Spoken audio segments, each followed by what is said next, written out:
Saudara-saudariku yang terkasih dalam Tuhan Yesus Kristus, salam damai sejahtera, berkah dalam. Kita berjumpa lagi dalam belajar Alkitab sambil merenung. Tema kita kali ini, perkataan ini keras, siapa yang sanggup mendengarkannya? Dari Injil Yohanes bab 6 ayat 60 sampai 69.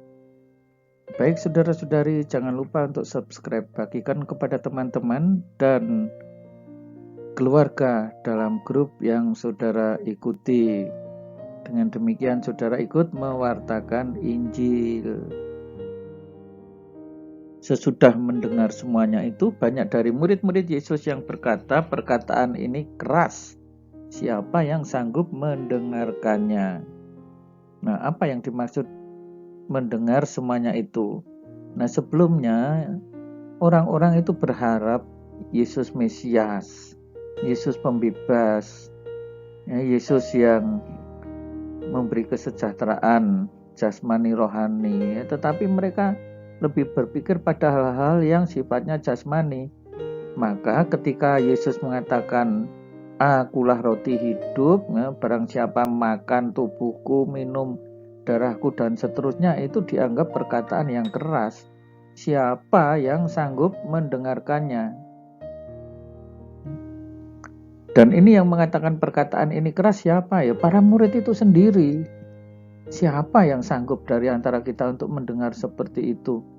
Ini sesuatu yang aneh itu.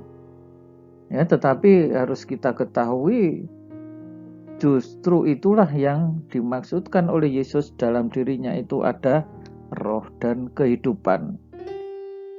Yesus tahu ternyata kalau murid-murid bersungut-sungut seperti ini, lalu ia berkata, adakah perkataan itu mengguncangkan imanmu? Ini selain ditujukan kepada para murid pada umumnya yang mengikuti pada waktu itu, tetapi juga murid-murid dalam arti ke-12 rasul.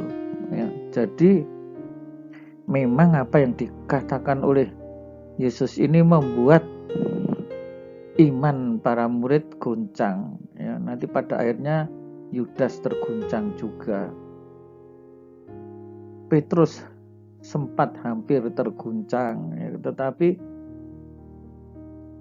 banyak dari murid-murid di luar 12 rasul itu yang pada akhirnya sungguh sangat terguncang imannya.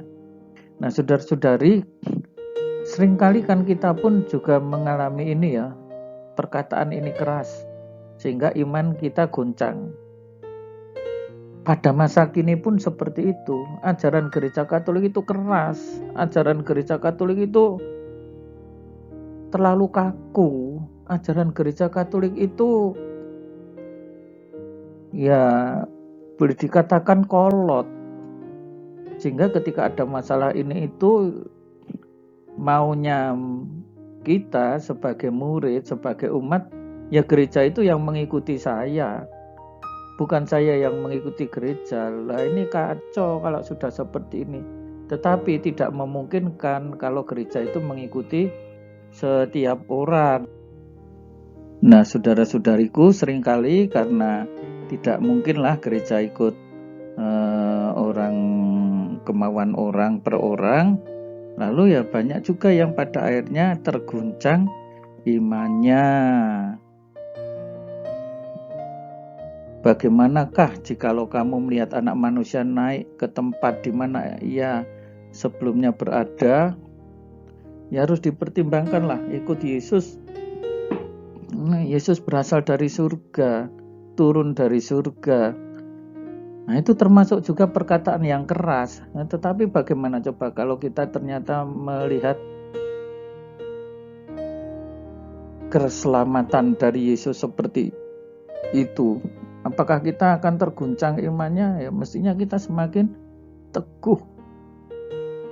Roh yang memberi hidup, daging sama sekali tidak berguna. Jadi keinginan-keinginan daging kita ini seringkali terlalu kuat. Perkataan-perkataan yang kukatakan kepadamu adalah roh dan hidup. Loh, kalian itu diberi perkataan yang adalah roh dan kehidupan. Nah, tetapi mengapa tidak bertahan? Nah, itulah kelemahan kita sebagai manusia. Ya, tetapi di antaramu ada yang tidak percaya. Ya, Yesus tahu siapa yang tidak percaya itu, ya, siapa yang akan menyerahkan dia. Jadi Yesus pun menyadari ya, bahwa memang dalam arti tertentu perkataan itu keras ya, tetapi untuk menjadi murid Yesus itu memang ya ditantang untuk menjadi murid-murid yang sungguh punya komitmen kuat ya, jadi murid-murid yang mempunyai kesungguhan hati dalam mengikuti Yesus, bukan untuk mencari untung. Sebab itu telah kukatakan kepadamu, tidak ada seorang pun dapat datang kepadaku kalau Bapa tidak mengaruniakannya kepadanya. Maka orang-orang yang sudah dikaruniai ini ya jagalah apa yang telah diberikan oleh Yesus, apa yang telah dikaruniakan kepada kita.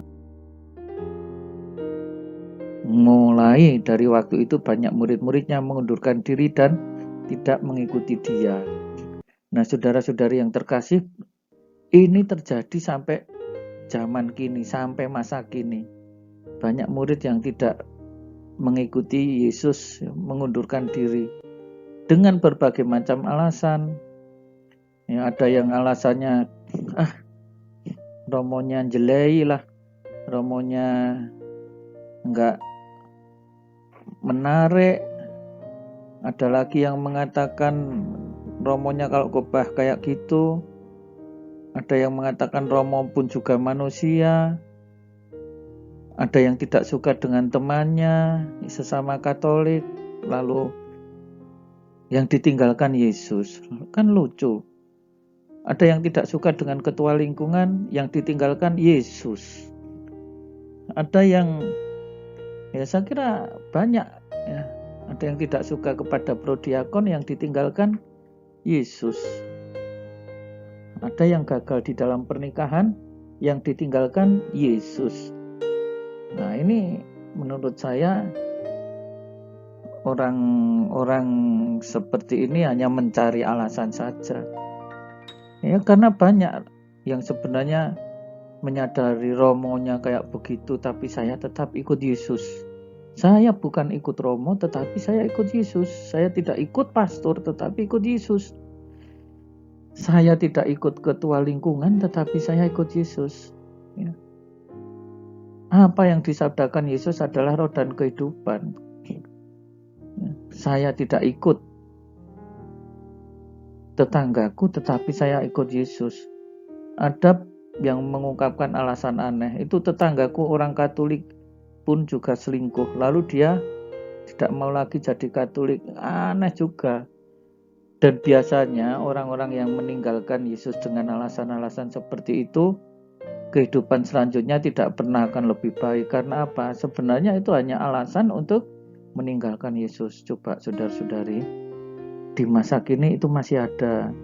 Mungkin itu adalah orang-orang di sekitar kita, teman kita misdinar dulu, anggota keluarga kita, bahkan ya, mungkin bahkan ya mohon maaf orang tua kita, dan seterusnya dan seterusnya. Kata Yesus kepada 12 muridnya, apakah kamu tidak mau pergi juga? Ditantang ini, kalau mau jadi murid Yesus ya jadi murid yang benar. Simon Petrus mewakili temannya, Tuhan, kepada siapa kami akan pergi? Perkataanmu adalah perkataan hidup yang kekal. Loh, harusnya kita harus seperti Simon ini di dalam beriman. Simon pernah nantinya ya akan mengalami ya, dia akan pernah menyangkal Yesus. Ya, tetapi pada saatnya dia menyadari kembali kepada Yesus. Kita juga orang-orang yang tidak suci, tetapi mencoba bersama Yesus mendapatkan kesucian untuk hidup yang kekal. Kita mencoba untuk berjuang, percaya kepada Yesus. Dialah yang kudus dari Allah. Nah, saudara-saudari, selamat merenung.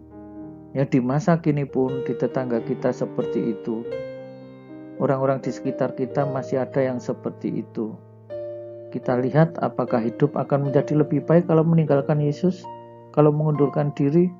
Oh, ternyata saya melihat kebanyakan tidak lebih baik. Beberapa hanya lebih baik mungkin secara ekonomis ya, karena ya meninggalkan Yesus demi jabatan, demi kesejahteraan jasmani, tetapi roh yang akan menjadi kehidupan, akan menikmati kehidupan selanjutnya dikorbankan. Hidup kekal dikorbankan. Ayolah kita tetap percaya, yakin kepada Yesus, Engkau adalah yang kudus dari Allah. Salam damai sejahtera. Tuhan Yesus memberkati. Jangan lupa untuk subscribe sekali lagi, bagikan dan nyalakan loncengnya. Saudara-saudari sekalian, pekerjaan saudara, keluarga saudara dinaungi, dibimbing, dan diberkati oleh Allah yang Maha Kuasa, Bapa dan Putera dan Roh Kudus. Amin.